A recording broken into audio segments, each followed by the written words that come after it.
Break के बाद एक बार फिर आपका स्वागत है राष्ट्र की आवाज में।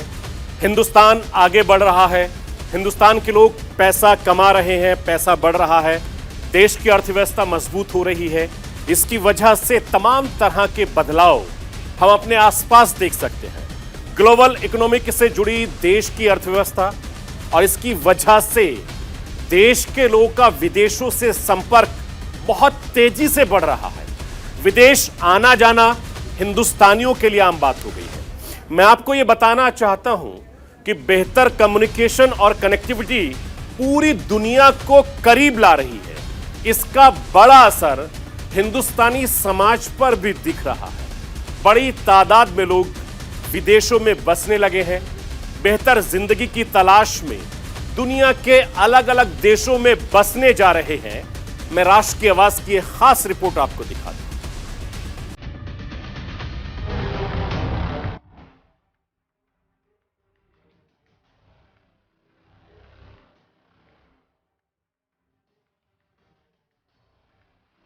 लंदन देखा, पेरिस देखा और देखा जापान। धरती सुनहरी अंबर नीला, हर मौसम रंगीला। ऐसा देश है मेरा, हो ऐसा देश है मेरा। सारे जग में कहीं नहीं है दूसरा हिंदुस्तान, दूसरा हिंदुस्तान। एक दौर था जब देश में ऐसे गानों की धूम थी, गाना सुनते ही रोम रोम देश प्रेम की भावना से ओतप्रोत हो जाया करता था। अपने देश से अच्छा कोई और देश नहीं। यहाँ का मौसम, यहाँ की संस्कृति, यहाँ के लोग, ऐसे लोग दुनिया में कहीं और नहीं। कहते हैं सिनेमा समाज का आईना होता है। समाज में जो घटित हो रहा होता है पर्दे पर भी दिखता है। ये 90 के दशक की बदलती अर्थव्यवस्था वाला दौर था। देश की इकोनॉमी के ओपन होने का असर समाज पर दिख रहा था। भारत ग्लोबल इकोनॉमी का हिस्सा बन रहा था। बाजार बदल रहा था, समाज बदल रहा था, लोगों का विदेश आना जाना बढ़ रहा था। समय के साथ भारत में जो बड़ा बदलाव दिखा उसे वर्ल्ड बैंक ने भी नोटिस किया। 2000 के दशक के बाद से भारत ने अति गरीबी को कम करने में उल्लेखनीय प्रगति की। 2011 से 2015 के बीच 90 लाख से अधिक लोगों को अति गरीबी से बाहर निकाला गया। थोड़े बहुत उतार चढ़ाव के बावजूद भारत का आर्थिक स्वास्थ्य समय के साथ लगातार बेहतर होता जा रहा है। वित्त वर्ष 2021 में अच्छी तरह से तैयार की गई राजकोषीय और मौद्रिक नीति के समर्थन के बावजूद कोविड-19 महामारी के कारण भारत की अर्थव्यवस्था में कोरोना के घातक दूसरी लहर के बाद वित्त वर्ष 2022 में विकास दर 7.5 से 12.5% के दायरे के निचले स्तर पर रहने की उम्मीद है। अंतर्राष्ट्रीय मुद्रा कोष यानी कि IMF ने साल 2022 में भारत की आर्थिक विकास दर 8.2% रहने का अनुमान जताया है। भारत की ग्रोथ रेट चीन की 4.4% की ग्रोथ की तुलना में करीब दोगुनी होगी, ऐसा IMF का अनुमान है। महामारी के दौर में अर्थव्यवस्था के आंकड़े भारत को अभी भी दुनिया के सबसे तेजी से विकसित हो रही अर्थव्यवस्था में शुमार रखते हैं। समय बदल रहा है, अर्थव्यवस्था बदल रही है, समाज बदल रहा है। देश के लोगों का विदेश से संपर्क बढ़ रहा है। पहले व्यापार के लिए, नौकरी के लिए लोगों का विदेश आना जाना बढ़ा। अब एक ऐसा दौर आ चुका है जब पढ़ाई के लिए भी लोगों का विदेश जाना पड़ता जा रहा है। रूस यूक्रेन युद्ध शुरू हुआ तब पता चला कि कितनी बड़ी संख्या में भारतीय छात्र यूक्रेन जैसे छोटे से देश में पढ़ने के लिए जा रहे हैं। पिछले कुछ सालों से बाहर जाकर पढ़ने का ट्रेंड जोर पकड़ता जा रहा है। रेडसीए नाम की कंसल्टिंग फर्म की एक रिपोर्ट के मुताबिक 2024 तक विदेश में पढ़ने वाले छात्रों की संख्या लगभग 20 लाख हो जाएगी। इस वक्त 7,70,000 भारतीय छात्र विदेश में पढ़ रहे हैं, जो 2016 की संख्या 4,40,000 से 20% ज्यादा है। ये आंकड़े बता रहे हैं कि अब बाहर जाकर पढ़ने वालों में मध्यम वर्ग से आने वाले छात्रों की संख्या तेजी से बढ़ी है, जिनका मकसद पढ़ाई के बाद वहीं नौकरी और फिर वहीं बस जाने का ज्यादा रहा है। जानकार बताते हैं कि विदेश जाने के पीछे दो तरह की वजह है। एक तो ये कि अंतर्राष्ट्रीय शिक्षा सस्ती हुई है जिस कारण मध्यवर्गीय छात्र भी विदेश में पढ़ाई का खर्चा उठा पा रहे हैं। और दूसरी वजह है भारत से बाहर एक बेहतर जिंदगी की तलाश। जाहिर सी बात है, जब आसपास बाहर विदेश में रहने वाले की संख्या बढ़ेगी तो लोगों के लिए बाहर जाने के रास्ते तलाशना आसान होता रहेगा। बेहतर ऑप्शन, बेहतर कम्युनिकेशन और कनेक्टिविटी की उपलब्धता लोगों को बेहतर जिंदगी की तलाश में विदेश जाने के लिए प्रेरित कर रही है। ग्लोबल होती दुनिया से बाहर जाकर बसना बड़ी बात नहीं रह गई है। पिछले 3 साल में कुल 3,92,643 लोगों ने विदेशों में अलग अलग जगहों पर बसने का फैसला लिया। साल 2019 में 1,44,017 लोगों ने देश छोड़ा, तो साल 2020 में 85,256 लोगों ने, साल 2021 में 1,63,370 लोगों ने पलायन किया। इन लोगों ने भारत की नागरिकता छोड़ 120 देशों की नागरिकता हासिल की। इन आंकड़ों के बारे में मंगलवार को केंद्रीय गृह राज्य मंत्री नित्यानंद राय ने लोकसभा में पूछे गए सवाल के जवाब में विदेश मंत्रालय से मिले आंकड़ों के हवाले से बताया, लोगों ने अपनी निजी वजहों से भारत की नागरिकता छोड़कर दुनिया के अलग अलग देशों की नागरिकता ली। किन देशों में जाना पसंद कर रहे हैं भारत के लोग, ये जानना भी बेहद जरूरी है। नित्यानंद राय ने अपने लिखित जवाब में बताया कि देश छोड़ने वाले करीब 3,92,000 लोगों में से 1,70,795 लोगों ने अमेरिका की नागरिकता ली, जबकि 64,071 लोग कनाडा के नागरिक बने। इसके अलावा 58,391 लोगों ने ऑस्ट्रेलिया, 35,435 लोगों ने ब्रिटेन, 12,131 लोगों ने इटली और 8,882 लोगों ने न्यूजीलैंड की नागरिकता ली है, जबकि 7,046 लोग सिंगापुर, 6,690 लोग जर्मनी, 3,754 लोग स्वीडन और 48 लोग पाकिस्तान पहुंचे। ऐसे में सवाल ये भी उठ रहे हैं कि औसतन करीब 1.25 लाख लोग क्यों हर साल देश छोड़ रहे हैं। क्या सिर्फ बेहतर लाइफस्टाइल, बच्चों के लिए बेहतर शिक्षा, बेहतर करियर ऑप्शन ही इस माइग्रेशन की वजह बन रही है? पिछले महीने एक ब्रिटिश फर्म की रिपोर्ट में दावा किया गया करीब 8,000 करोड़पति इस साल विदेश में शिफ्ट हो सकते हैं। अमीरों के भारत से पलायन की मुख्य वजह टैक्स से जुड़ा सख्त नियम बताया जा रहा है। ये धनी लोग उन देशों में जाना चाहते हैं जहां का पासपोर्ट ज्यादा पावरफुल माना जाता है। एक और मत ये भी सामने आ रहा है कि भारतीय अब ज्यादा रिस्क ले रहे हैं। पारंपरिक सोच के विपरीत बड़ी संख्या में देश के युवा कारोबारी दूसरे देशों में बिजनेस और निवेश की संभावनाएं तलाश रहे हैं। ऐसे लोगों की पसंदीदा जगहों में अमेरिका, यूरोप के देश, दुबई और सिंगापुर है। लोगों का मानना है कि वहां का लीगल सिस्टम मजबूत है। हाल के वर्षों में जब लोगों के हाथों में पैसा आने लगा तो परदेश में बसने की इच्छा और जोर पकड़ने लगी। जैसे जैसे भारत अमीर हो रहा है, बड़ी संख्या में भारत के लोग बाहर विदेश में जाकर बसना पसंद कर रहे हैं। एक अनुमान के मुताबिक साल 2017 में करीब 1.7 करोड़ भारतीय विदेश में रह रहे थे, जबकि 1990 में 70 लाख भारतीय विदेश में रह रहे थे। मतलब इस दौरान करीब 143% की बढ़ोतरी हुई है। जानना यह भी जरूरी है कि इस अवधि में भारत की प्रति व्यक्ति आय 522% बढ़ गई, जो पहले $1,134 हुआ करती थी, वो $7,055 हो चुकी है। 90 के दशक का भारत और आज का भारत फर्क बहुत साफ है। बहुत आसानी से इस आर्थिक और सामाजिक बदलाव को महसूस किया जा सकता है। लोगों के पास पैसा आया है, लोगों का विदेश से संपर्क बढ़ा तो विदेश में बसने की इच्छा भी जोर पकड़ने लगी। आज दुनिया में अंतर्राष्ट्रीय प्रवासियों के लिए भारत सबसे बड़ा सोर्स कंट्री बन गया है। ट्विटर से लेकर एडोबी, गूगल, पेप्सी, माइक्रोसॉफ्ट जैसी दुनिया की बड़ी कंपनियों में भारतीयों का डंका बजता है। अच्छी बात यह है कि भारतीय लोगों की छवि विदेश में शांतिप्रिय, मेहनतकश और काम के प्रति ईमानदार शख्स की बनी है। Bureau report, news India. Hindustan में कोरोना के केस तेजी से बढ़ रहे हैं। केंद्र और राज्य सरकार से लेकर स्वास्थ्य महकमा फिर से एक्टिव हो गया है। बढ़ते मामलों को देखते हुए आज स्वास्थ्य विभाग की एक खास बैठक हुई है। केंद्रीय स्वास्थ्य सचिव राजेश भूषण ने देश के 9 राज्यों की समीक्षा बैठक की है। जिसमें केरल, पश्चिम बंगाल, तमिलनाडु, महाराष्ट्र, असम, आंध्र प्रदेश, हिमाचल प्रदेश, मिजोरम, अरुणाचल प्रदेश में कोविड-19 के हालात का जायजा लिया। केंद्रीय स्वास्थ्य सचिव ने बैठक में कई निर्देश भी दिए हैं जो मैं आपको ग्राफिक्स के जरिए समझाने की कोशिश करता हूं। केंद्र और स्वास्थ्य विभाग की मीटिंग हुई है और इस मीटिंग में 9 राज्यों में तेजी से जो मामले बढ़ रहे हैं उसको लेकर यह खास तौर पर मीटिंग हुई है। किस तरीके से एहतियात बरती जाए, किस तरीके से ध्यान रखा जाए, क्योंकि हाई पॉजिटिविटी रेट वाले जगहों पर आरटी-पीसीआर का निर्देश भी दे दिया गया है। इसके अलावा होम आइसोलेशन को प्रभावी और सख्ती से करने के एक बार फिर से निर्देश दे दिए गए हैं।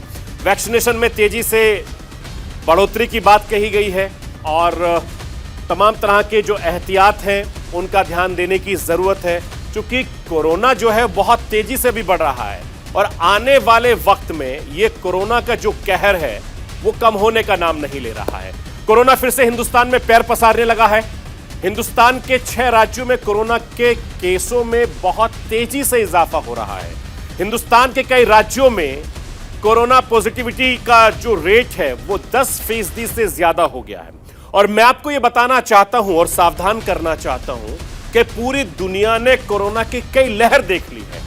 लाखों लोगों ने दम तोड़ दिया है। कोरोना फिर से दस्तक देने लगा है।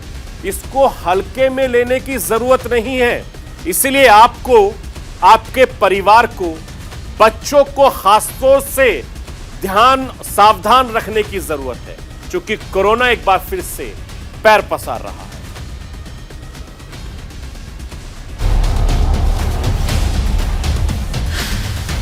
कई राज्यों में कोरोना रिटर्न्स, तेजी से बढ़ रहे हैं मामले, फिर लौटा प्रतिबंधों का दौर। देश में कोरोना के घटते बढ़ते मामलों ने फिर से चिंता बढ़ा दी है। कोरोना के एक्टिव केसों की संख्या कभी कम हो रही है तो कभी कोरोना रिटर्न्स की वजह से प्रभावित मरीजों की संख्या में तेजी से इजाफा रिकॉर्ड हो रहा है।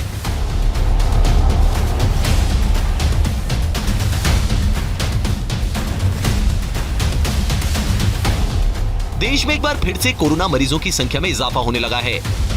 पिछले एक हफ्ते में 5वीं बार 20,000 से ज्यादा एक्टिव केस दर्ज किए गए हैं और मंगलवार से तुलना की जाए तो इसमें 32.4% का उछाल आया है।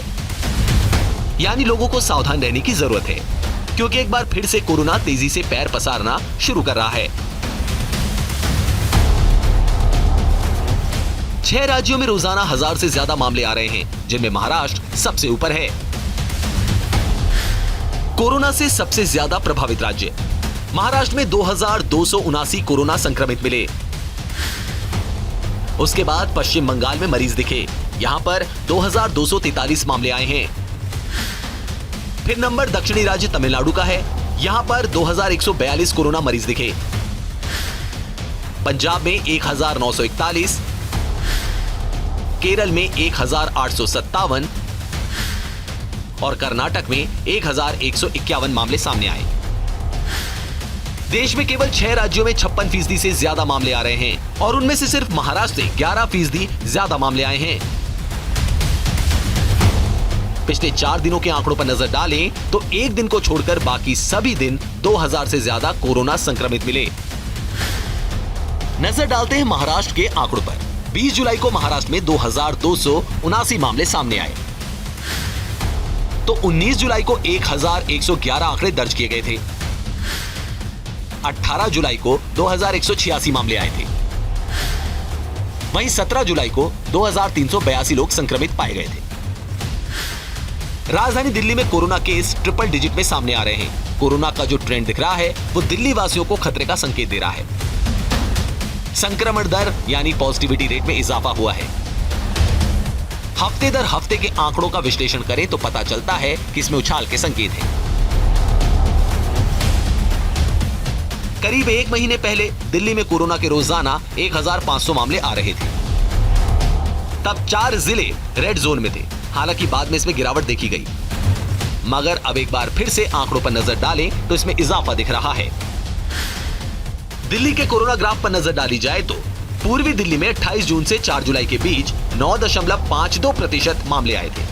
वहीं 6 से 12 जुलाई के बीच 5.31% मामले आए। इसके बाद 12 से 18 जुलाई तक 7.84% मामले आए।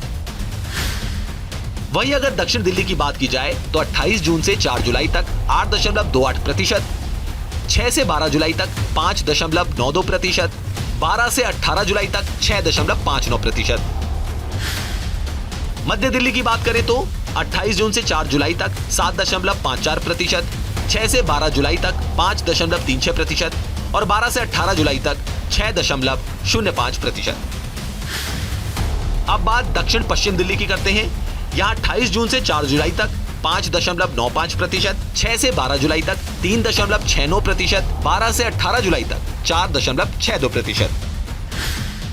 और अगर नई दिल्ली क्षेत्र की बात करें तो 28 जून से 4 जुलाई तक 5.73%, 6 से 12 जुलाई तक 4.22% और 12 से 18 जुलाई तक 4.39% आंकड़े दर्ज किए गए।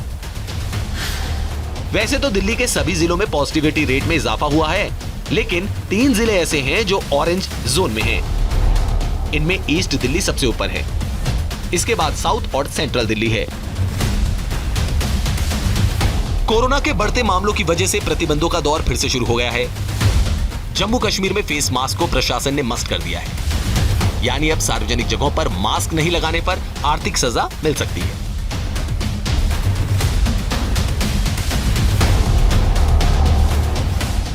कोरोना पर कुछ हद तक रोकथाम के लिए वैक्सीन सबसे प्रभावकारी अस्त्र के रूप में देखी जा रही है। दुनिया भर में वैक्सीनेशन प्रोग्राम चल रहा है। भारत ने भी देशव्यापी टीकाकरण अभियान के तहत रिकॉर्ड 200 करोड़ से ज्यादा वैक्सीन डोज लगाकर नया कीर्तिमान स्थापित किया है। 200 करोड़ एक बहुत ही बड़ा माइलस्टोन है। ऐसे में पीएम नरेंद्र मोदी ने इस बड़ी उपलब्धि पर देश के सभी कोरोना वैक्सीन निर्माताओं की सराहना कर उनके नाम एक खत लिखा। कोविड-19 टीकाकरण की हमारी यात्रा 16 जनवरी 2021 को शुरू हुई और 17 जुलाई 2022 को हम इस कीर्तिमान को स्थापित करने में कामयाब रहे हैं। ये देश के लिए एक यादगार दिन है, क्योंकि इस दिन 200 करोड़ वैक्सीन डोज लगाने के लक्ष्य को हासिल किया गया। भारत की इस उपलब्धि को लेकर दुनिया भर में सराहना हो रही है। माइक्रोसॉफ्ट के संस्थापक बिल गेट्स ने इसको लेकर पीएम नरेंद्र मोदी को बधाई दी।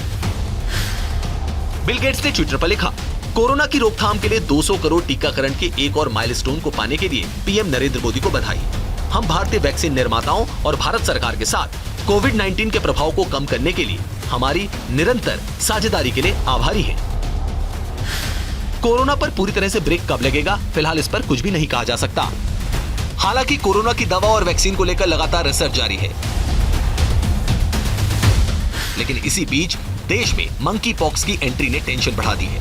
दक्षिणी राज्य केरल में 2 मामले आने के बाद से हड़कंप मच गया है। सरकार की तरफ से खतरे का सायरन बजा दिया गया है, जिसके बाद अब भारतीयों पर कोरोना के साथ साथ मंकी पॉक्स से भी निपटने की दोहरी जिम्मेदारी पड़ गई है। क्योंकि कोरोना के कहर से उबरने की कोशिश में लगा भारत अब मंकी पॉक्स के साए से दहशत में है। Bureau report, news India.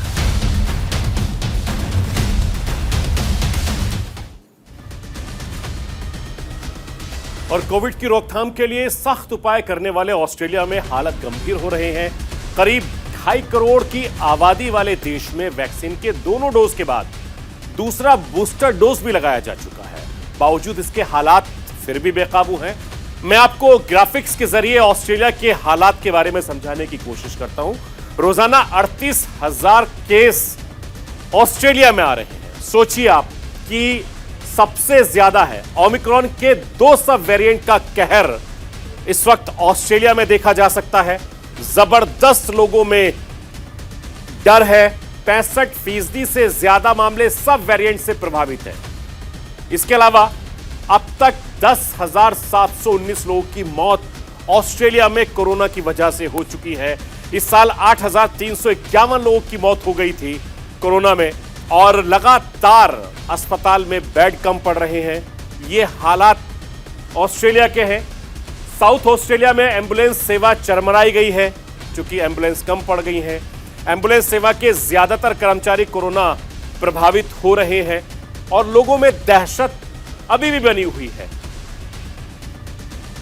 Victoria में 10,000 नए मरीज आए हैं, 800 से ज्यादा भर्ती हो गए हैं। ये भी आंकड़े लगातार बढ़ रहे हैं और न्यू साउथ वेल्स में भी 9,000 केस हैं, 2100 से ज्यादा भर्ती यहां पर हो गए हैं। यानी ऑस्ट्रेलिया में कोरोना लगातार बेकाबू हो गया है, जबकि ऑस्ट्रेलिया में कोरोना की दोनों डोज लग चुकी हैं, 2 बूस्टर डोज लग चुके हैं, उसके बावजूद भी ऐसे हालात वहां बने हुए हैं। आर्थिक संकट से जूझ रहे श्रीलंका को नया राष्ट्रपति मिल गया है। रानिल विक्रमसिंघे पर आज मोहर लग गई है। गोटबाया राजपक्षे के परिवार फरार होने के बाद से रानिल विक्रमसिंघे को कार्यवाहक राष्ट्रपति बनाया गया है। मैं आपको यह बताना चाहता हूं कि श्रीलंका आर्थिक संकट से गुजर रहा है और देश के पास इस वक्त कैश नहीं है। महंगाई श्रीलंका में चरम पर है। श्रीलंका के लोग नाराज हैं, हिंसक प्रदर्शन लगातार कर रहे हैं। राष्ट्रपति आवास पर भी कब्जा कर लिया था। श्रीलंका के लोगों की नाराजगी रानिल विक्रमसिंघे के खिलाफ भी थी। अब रानिल राष्ट्रपति बन गए हैं। सवाल यही है, क्या रानिल श्रीलंका की जनता को समझा पाएंगे, श्रीलंका की अर्थव्यवस्था को फिर से पटरी पर ला पाएंगे? ये एक सबसे बड़ा सवाल बना हुआ है।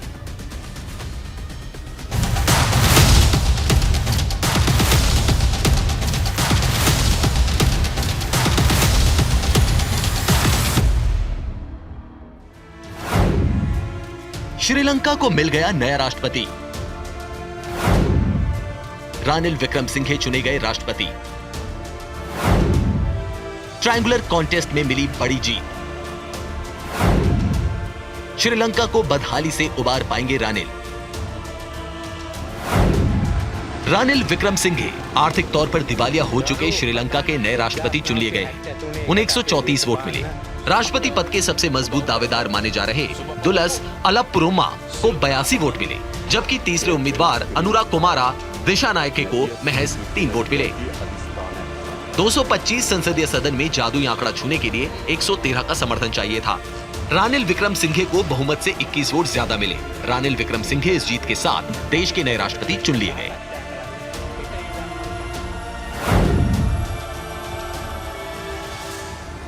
श्रीलंका को आर्थिक बदहाली के बीच राष्ट्रपति गोटाबाया राजपक्षे देश छोड़कर फरार हो गए। इससे पहले ऐसे कयास लगाए जा रहे थे कि गोटाबाया 13 जुलाई को इस्तीफा दे देंगे।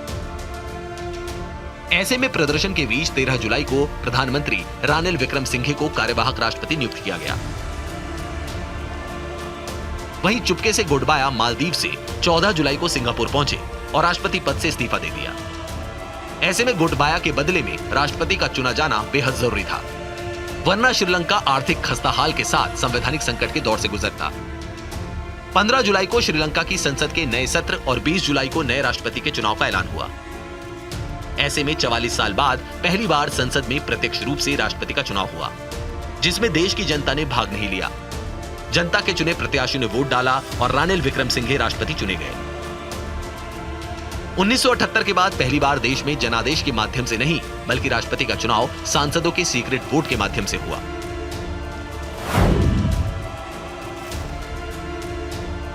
श्रीलंका 4 महीने से ज्यादा वक्त से आर्थिक संकट के दौर से गुजर रहा है। हर तरफ आर्थिक बदहाली साफ दिख रही है। लोग सड़कों पर प्रदर्शन कर रहे हैं। इसी प्रदर्शन के बीच श्रीलंकाई प्रदर्शनकारियों ने राष्ट्रपति के घर पर कब्जा कर लिया। आपको समझाते हैं कि श्रीलंका में आंदोलन के बीच कब और कैसे विक्रमसिंघे राष्ट्रपति की कुर्सी तक पहुंचे। 15 मार्च 2022 आर्थिक संकट के बीच राजपक्षे परिवार के खिलाफ विद्रोह शुरू हुआ।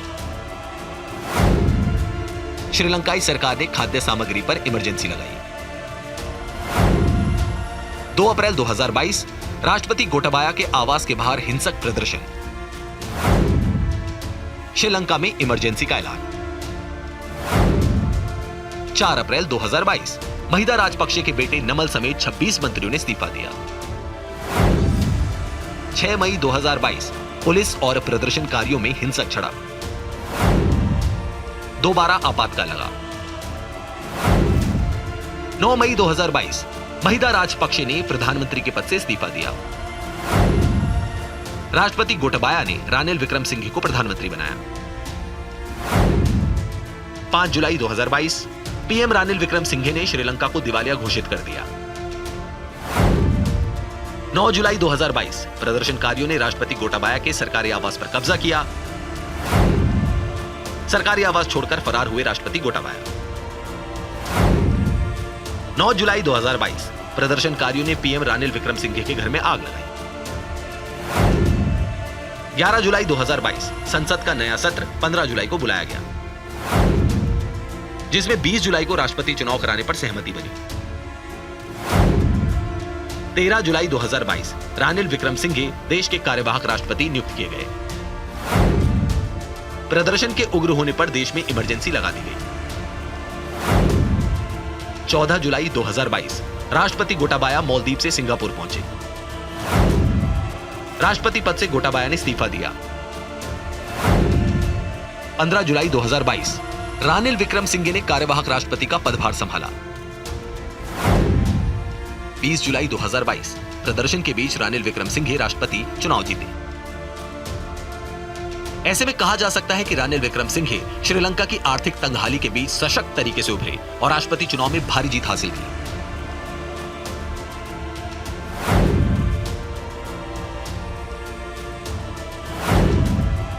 तिहत्तर साल के रानिल 6 बार श्रीलंका के प्रधानमंत्री रह चुके हैं। श्रीलंका की एक प्रभावी सिंहली परिवार में जन्मे विक्रमसिंघे पेशे से एक वकील हैं। उन्होंने 70 के दशक में राजनीति ज्वाइन की थी। 1977 में पहली बार सांसद चुने गए थे। महज 28 साल की उम्र में उन्हें उप विदेश मंत्री का पद दिया गया। उनकी काम करने की क्षमता ने बहुत कम समय में कई नेताओं को प्रभावित किया था। 5 अक्टूबर 1977 को विक्रमसिंघे को फुल कैबिनेट पद मिला था और वो युवा मामले के मंत्री बने। साल 1980 की शुरुआत तक उनके पास ये पद रहा। 1993 में तत्कालीन राष्ट्रपति रणसिंघे प्रेमदासा एक आत्मघाती हमले में मारे गए। इसके बाद प्रधानमंत्री डीवी विजयतुंगा को कार्यवाहक राष्ट्रपति बनाया गया और 7 मई 1993 को रानिल विक्रमसिंघे को पहली बार देश का प्रधानमंत्री नियुक्त किया गया।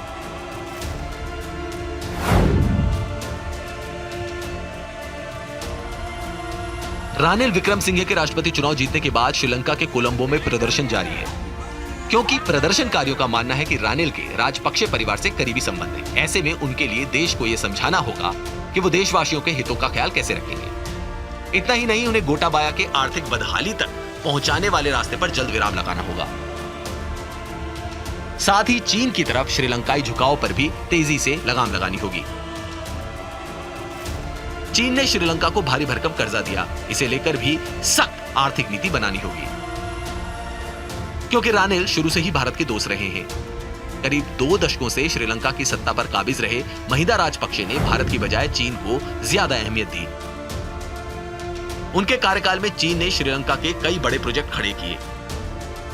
राजपक्षे के कार्यकाल में भारत और श्रीलंका के रिश्ते लगातार बिगड़ते रहे। यह अलग बात है कि श्रीलंका के लिए चीन से दोस्ती फायदेमंद नहीं बल्कि नुकसानदेह साबित हुई।